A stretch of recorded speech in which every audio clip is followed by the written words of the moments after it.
adalah desa yang ada di Glegapul. Perjalanan kami hari ini menelusuri bagaimana kejadian-kejadian yang dulu. Sekarang kami sebarkan ke 5 benua. Desa Glegapul yang konon di sini konflik yang sangat berat.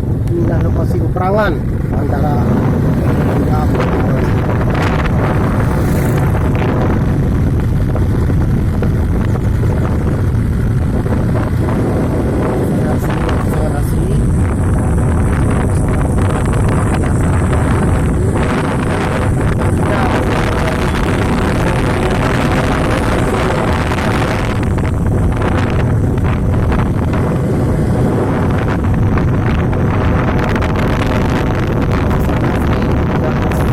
dan ini penghasil di sini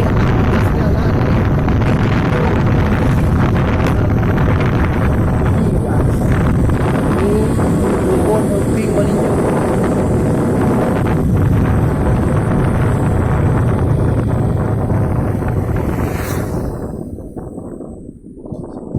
Guys, sedikit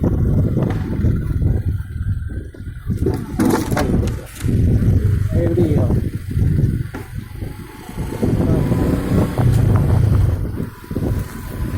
Dan sini masih ada rumah adat Aceh, guys. Rumah adat Aceh masih original.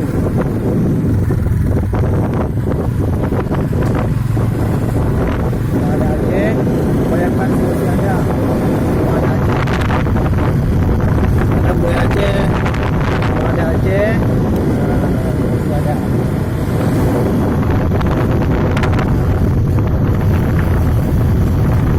Jangan lupa like dan subscribe YouTube channel Aceh Esperanto Asosio. Okay guys,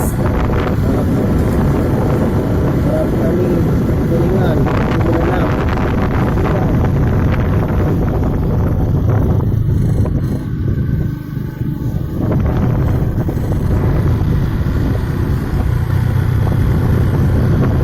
Ini tadi guys.